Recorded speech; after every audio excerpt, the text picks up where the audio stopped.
Hey guys, Poro here with another Worlds 2025 team breakdown, this time for FlyQuest from the LTA.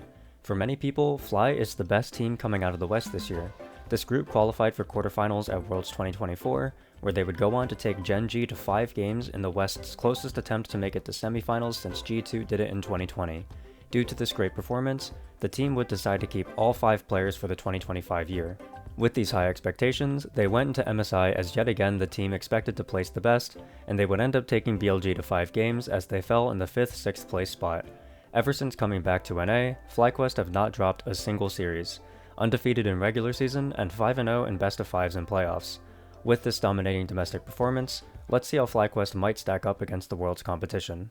Bwipo is this team's top laner. I actually want to briefly mention that this team has a substitute top laner as well named Gatkos, who played a few games for the team in summer. He's a super young and mechanically talented player from Turkey, but I don't have him as part of the breakdown because I don't expect him to play any games. Maybe he'll be subbed in against a lower tier team, but Bwipo will likely play every game with stakes, which at the World Championships should be every single game. Bwipo is a very polarizing player both on and off the Rift.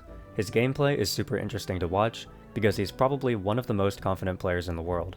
He loves to test the absolute limits of every standard matchup, and he'll go for trade extensions that the best players in the world wouldn't dream of trying. Sometimes it works and he gets leads off of it, other times the enemy jungler is there and he's running it down.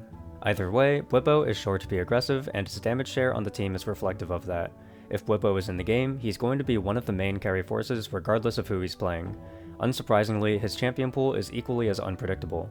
Because Bwipo loves to limit test so much, he also has a wide array of weird and unorthodox picks that he likes to use for various situations. If you go blind Yorick, he'll pick Set to stomp you in lane. If your team has too much CC, he'll go Olaf and rip your backline to shreds. If the matchup is good and your team has a lack of mobility, he's willing to pick Singed and dominate teamfights. Urgot, Swain, Mordekaiser, Nidalee, Shen, Gragas, Volibear, Vladimir, Garen, Gangplank, these are all situational champions he's played this year that he will bring out if your comp isn't suited to play against it. Bwipo is also fantastic at building space and applying pressure in teamfights. This is something I mention for a lot of top laners, but I think there's an argument to be made that nobody does it better than Bwipo. He knows his limits, and he'll use his health bar to the extreme to try to win teamfights in the most aggressive way possible. He's gone on record saying Sterix is his favorite item in the game because he loves baiting the best in the world, and that describes his mindset to a T. At Worlds, expect Bwipo to be a main driving force for Fly, whether it's through their best wins or their worst losses. In my opinion, Inspired is the best Western player in the world right now. He's by far one of the smartest junglers I've ever watched in my life, and he rarely makes big mistakes in decision making or mechanics. I still think his Sejuani game against BLG at MSI was one of the best individual performances I've seen all year, and it's not like it's a one-time thing when it comes to Inspired. He delivers high-level performances on a level of consistency rarely found by a Western player. Inspired is a very opportunistic jungler. His mindset is that he defaults to playing for himself and full clearing if nothing is happening, but unlike some other passive junglers out there, he's also not hesitant to deviate from his clear if a play opens itself up. Because of this mindset, he still finds plenty of good ganks and dives in the early game, but he also manages to maintain significant gold and XP leads from his camps. Playing against a jungler like Inspired feels like you're against a ticking time bomb. He's more than willing to sit back and wait for the enemy to make a mistake, and as soon as you make it, he almost never throws the lead you gave him. When thinking about his year as a whole, I actually can't think of a single series where Inspired was jungle gapped. You could make an argument that Tarzan played better, but it's not enough for it to be notable in any way. In my eyes, Inspired is a top 5 performing jungler this year worldwide. I won't get into who I have above or below him because that would be a spoiler for my player rankings video, but I truly believe he's that good. At Worlds, I expect him to be able to outclass, or at least hold his own, against every single jungler at the tournament. I do not think this will be a weak point for the Fly roster. Quad has been a very interesting fit for this team. Fly's slow playstyle matches what Quad likes to do, and he's a control mate specialist who wants to play slow and bleed out the enemy. He's got a few other aggressive champions he'll bust out at times like Ryze and Yone, but for the most part his bread and butter are the Oriannas and Talias of the world. He's even played a few games of Syndra and Hwei this split, 2 champions other regions haven't really even bothered to touch. Of course, I can't talk about Quad without talking about his best champion, which is Cassiopeia. If you go through his match history, you won't see it much. In all of 2025, he has just 6 games on the pick. In MSI, Split 3, and playoffs combined, you can reduce that number to just 1. Look a little deeper though, and the results are pretty terrifying. In those 6 games, he's 6 wins and 0 losses. The reason why he doesn't pick it more is because in every single game Cassio is up, he locks it in. Every other scenario, it's permanently banned. Quad has always been the Cassiopeia guy, even before he was a pro player. During his time in the LCK, he was known as the best Cassiopeia in the world, and it was always his solo Q one trick. To this day, even in a lower tier region, he's still the best Cassiopeia in the world, and you do not want to give this guy the champion even if you think you have a good matchup prepared. Cassio tangent aside, from watching a lot of Quad's games, I think his biggest strength is his ability to understand his limits in fights.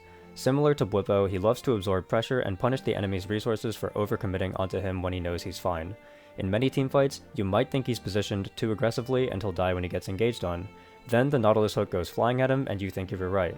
But in reality, Quad knows exactly how much damage the enemy team can do, and he knows he's fine, or at the very least, he knows his team will win the fight regardless of what happens to him. That said, to put it bluntly, there's a reason why he never carved out a long-term job in the LCK.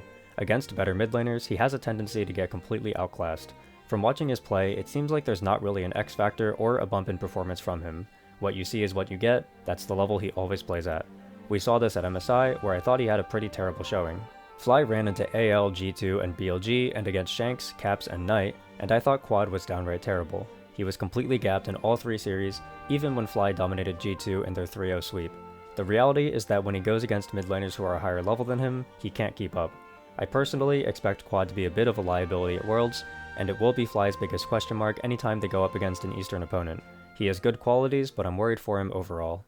Masu is the first half of the younger star bot lane this team is running. During his short 2-year career, the growth he's shown is very rapid. He went from a mid-tier bot lane for much of 2024 to a top tier 1 in 2025. I think his biggest strength as a player is his mid-late game decision making. Every time Fly goes into a team fight on even ground, I'm always very impressed with how Masu is positioned and how fluid his fighting looks. He's a player who, if given a lead, can take over a game on pretty much every marksman in the game, which allows Fly to be very versatile in what styles of draft they want to play. Occasionally, Masu can have a really bad game here and there. He can be prone to making silly mistakes at times, and I know a lot of people were pointing fingers at him for some of his decisions, or lack of decisions I should say, against BLG at MSI.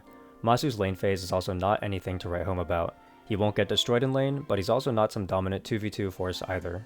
I personally can't really predict how Masu will do at Worlds. I think he's right on the cusp of becoming a great player, and he definitely has potential to be a breakout star at any given moment. There's also a chance Masu will look no better at Worlds than he did the rest of the year, and he'll instead land smack in the middle in terms of performance. Either way, he's a very promising player who I'll continue to be excited to watch play in the coming years.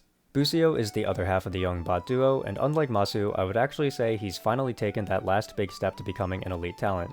Now to be fair, he's had an extra year over Masu. I thought Busio was pretty mediocre in 2023, and good but not great in 2024. Heading into 25, I was expecting him to still be pretty good, but nothing special. Then, at MSI and ever since, he took that leap in performance and hasn't looked back since. Busio is the best ranged support player the West has. He's stuck mostly to Bard, Karma, and Nico in this regard, but that's basically all you need. All three can win lane super hard, all three have completely different roles within the game once lane ends, and Busio is good at piloting all three of these styles. He's also capable of playing any of the normal engagers out there too. I think something I really like about Busio is that he's very decisive on when he wants to make a play happen. Whether it's on a simple tank like Alistar or a more complicated champion like Bard, Busio's decisions are almost always patient and massively game-changing when he finally goes for it. Another quality Busio has for this team is that his proficiency on this wide array of champion styles allows for the team's drafts to be more structured. If the enemy team picks blind Nico, a very common occurrence this year, Fly will almost always instantly respond to Karma with no hesitation. I can't think of another team who does that. Same thing goes for Bard. If you go a meta diver like Vi, or if you pick a weak engager blind, Fly have no problem slamming Bard. We've also seen Busio lock in other specific counters like Renata into Rel, and he's found success there too. Of course, anyone could lock in these counters if they wanted to, but they usually don't because either the team doesn't trust them enough, or because they just aren't good enough to consistently find the advantages those counters give you. Busio is absolutely good enough, and it's the main reason why I think of him so highly. He's also still improving every time I see him, so I have no idea where his ceiling as a player really is. At Worlds, I'm expecting for him to be at minimum the level of the lower tier Eastern supports, but at maximum, maybe going toe-to-toe with anyone similar to how I feel about Inspired. When you look at the players and at the results, it makes sense why so many people think this is the best team from the West. I don't completely disagree, and I would not be surprised at all if the team ends up coming away with the best result. However, I do think their game has some flaws that make me worried. Fly are, overall, on the passive side. The team is content to sit back and let the draft do the talking for the most part. If they have winning lanes somewhere, they'll play for those lanes. If they have the scaling advantage, they'll sit back and scale. It's a style very similar to the old LCK style from the mid-2010s that the LCS ended up adopting shortly after. The main strength of this playstyle is that the enemy team has to play on a knife's edge at all times, because one mistake could mean their defeat as they have no way back into the game. However, we saw what happened to this style when the more proactive and aggressive LPL showed up in 2018. For those 4 years from 2018 to 2021, LPL was the region who came away with better results internationally, and it was because the LCK teams couldn't find the advantages early that LPL teams could. A lot of times when Fly loses, it's because they fall into a hole early and can never dig their way out. We saw this when Fly went up against the aggressive LPL teams at MSI. When Fly were able to weather the storm early, they used their better macro and team comp to seal the comeback opportunity shut and win the game. If they fell behind though, there wasn't much they could do against the pace. Fly rarely have this issue domestically because they're so keen on punishing mistakes, but sometimes the best teams in the world won't give you those opportunities, and that's what worries me about this squad.